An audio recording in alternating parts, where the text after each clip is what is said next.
Oke, kembali lagi di Apa Kabar Indonesia Pagi. Bang Frits, kok kayaknya kalau dari 02 sendiri, 01 dan 03 ini nampaknya lebih ada suaranya gitu terkait pengawasan pemilu. Apa mentang-mentang udah unggul, jadi udah nyaman. Udah nyaman. Enggak juga sebenarnya kan harus apa ya? Kalaunya saya sih mengajak kita untuk sebenarnya apa sih yang kita lakukan sebenarnya sekarang? Kan kita kan ada dua hal yang harus kita lakukan. Kalau saya melihat ya, bahwa pertama kita harus melindungi hak. Kita melindungi para hak rakyat, hak politik rakyat yang sudah datang ke TPS, yang sudah melakukan datang dan siap dengan semua proses, dan kita harus melindungi suara mereka. Itu satu. Yang kedua adalah kita harus melindungi proses. Kenapa proses? Karena proses yang sudah kita sepakati bersama melalui pembahasan undang-undang pemilu, PKPU, Perbawaslu itu kan adalah parpol terlibat di situ. Parpol itu sebagai sentral dalam proses-proses tersebut. Jadi dalam setiap proses itu harus ada yang kita lindungi. Misalnya dalam sebuah pelaporan, saya rasa nggak ada satupun di antara kita yang mau serta-merta dilaporkan ke polisi, dilaporkan karena ada tanpa adanya soal prosedur yang jelas. Siapa, apa, di mana, kapan, itu kan due process of law yang harus semua kita harus sepakati gitu. Sama dengan sebuah dugaan pelanggaran pemilu. Saya memakai kata-kata dugaan pelanggaran karena kita nggak bisa mengatakan segala sesuatu itu curang gitu loh.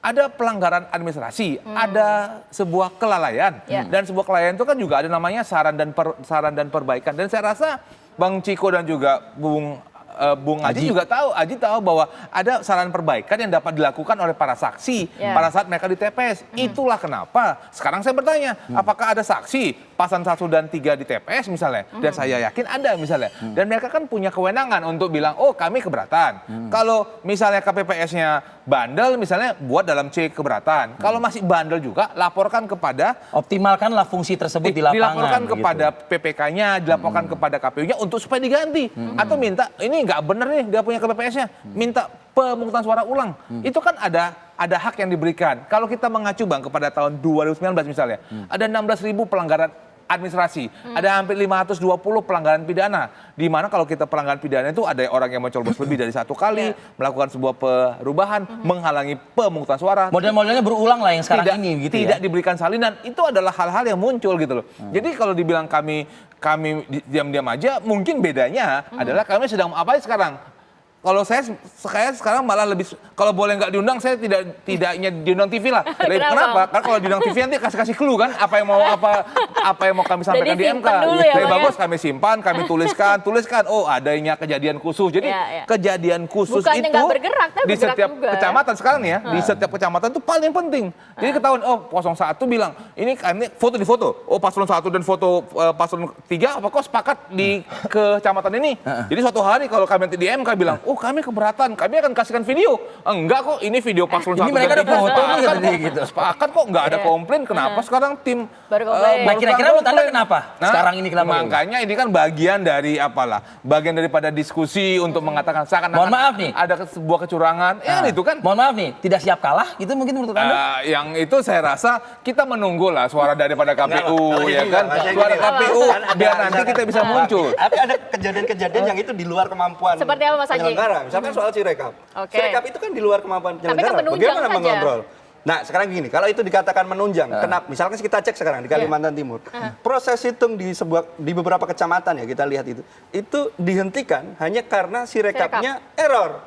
Kalau Sirekap dikatakan sebagai alat pendukung, mestinya ya sudah lanjut terus loh. Kenapa harus juga dihentikan? Dan yang kedua, misalkan kita curigaan kenapa seperti itu? Enggak gitu bang, kita seolah-olah menyepelekan. Padahal kalau kita baca misalkan di undang-undang keterbukaan informasi publik misalkan pasal 55, kan bisa pidana tuh.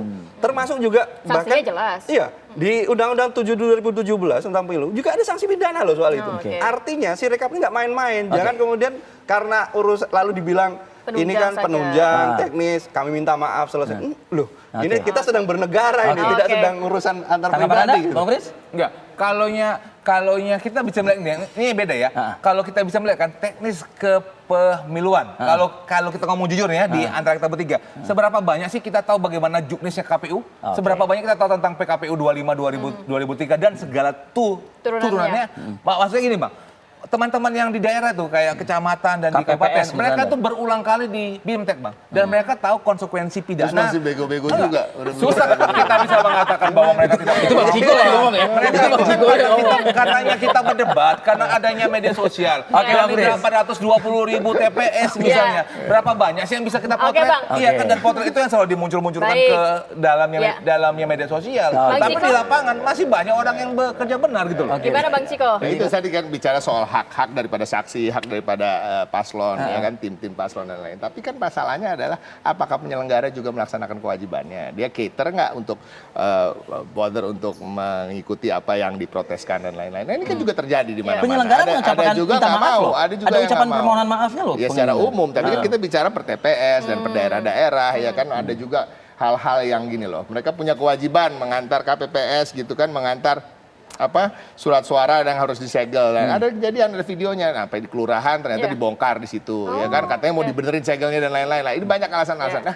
hal-hal teknis kecil-kecil seperti itu kan terjadi dan masif. Nah, ini yang juga kita sedang kumpulkan. Tapi kalau kita bicara soal penyelenggaraan pemilu secara umum di negara kita yang kita anggap sebagai sebuah demokrasi, ini kan bukan masalah soal menang kalah aja. Kalau masalahnya cuma menang kalah tadi pertanyaannya kan Bang Adi juga tadi bilang bahwa ini apakah bisa mengubah suara sehingga akan bisa menang dan lain-lain. Nggak itu. Kalau masalah menang kalah aja, kita kan katakan tadi, ya nggak usah ada pemilu, ya curang aja. Siapa yang paling kuat duitnya, siapa yang paling punya kuasa, nggak usah pakai pemilu, tunjuk aja lagi kan itu. Ini yang kita nggak mau. Mungkin ini bagian dari meluruskan dan mengawal demokrasi, ya kan, secara umum. Saya yakin itu juga yang dipikirkan oleh paslon 1 dan mungkin juga oleh paslon 2 sebenarnya kan.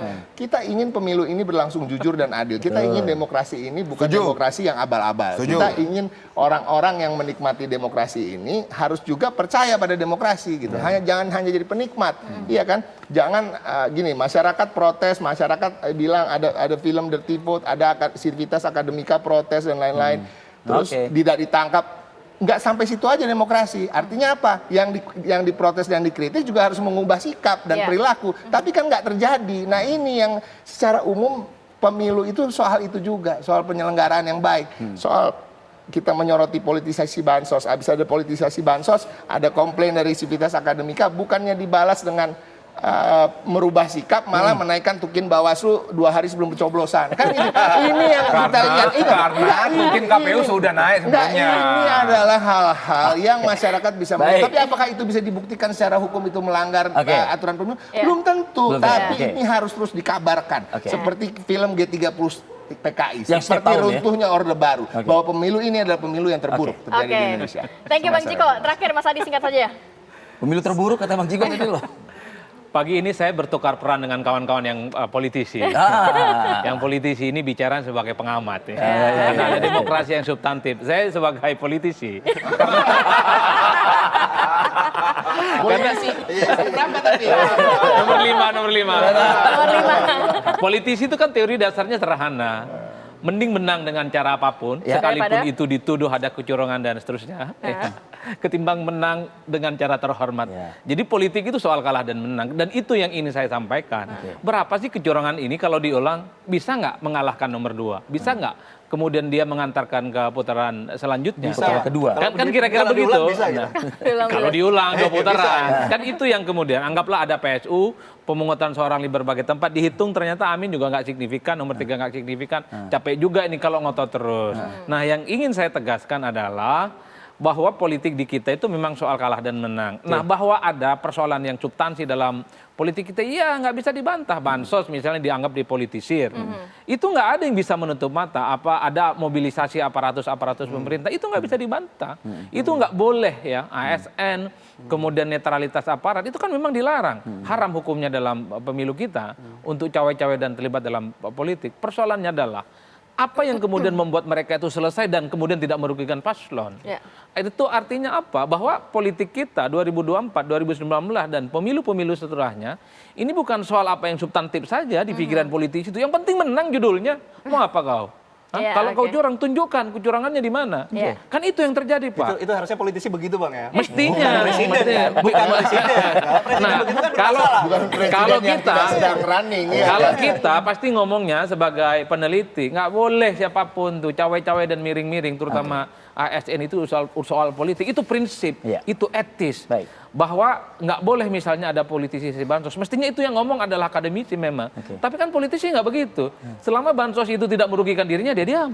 Ya. Kalau menguntungkan dirinya, kira-kira begitu, Ya. dia akan mengekspos sebagai bagian dari tujuan elektoral. Oke. Itulah yang saya sebutkan, bahwa banyak persoalan-persoalan yang dianggap itu tidak netral, dia kecurangan, Baik. tapi tidak bisa dikonversi sebagai sebuah tindakan yang kemudian bisa membatalkan proses-proses politik itu. Oke.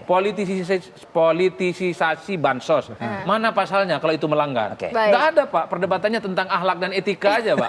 Repot. Oke Mas Adi, tapi yang jelas kita juga sama-sama semuanya, tidak hanya politisi, tidak hanya peserta pemilu, tapi semua masyarakat ikut Ya. mengawal bagaimana penghitungan suara ini ya. Kalau dalam kajian kita, Waktu Sudah kita habis, sudah habis. enggak saya bilang politisasi bansos itu bukan berarti nggak ada pasal loh Bang. Ya. Ada Oke. pasal soal itu. Baik. Oke, Kita oke. tunggu aja. Terima Ada kasih pasal banyak soal Mas itu. Haji, Bang Frits, Bang Terima Ciko. kasih. Mas Adi, sehat selalu, Assalamualaikum. Terima kasih. Memang sengaja Dan ini ngomong juga sekaligus biar menjadi nggak akhir perjumpaan kita ya. Pagi ini di Apa Kabar Indonesia Pagi, jangan beranjak di tempat Anda. Presiden pilihan rakyat akan hadir sesaat lagi di depan Anda. Terima Saya Arif kasih, Fadil dan sampai Kamal kabar Kusuma. sampai jumpa.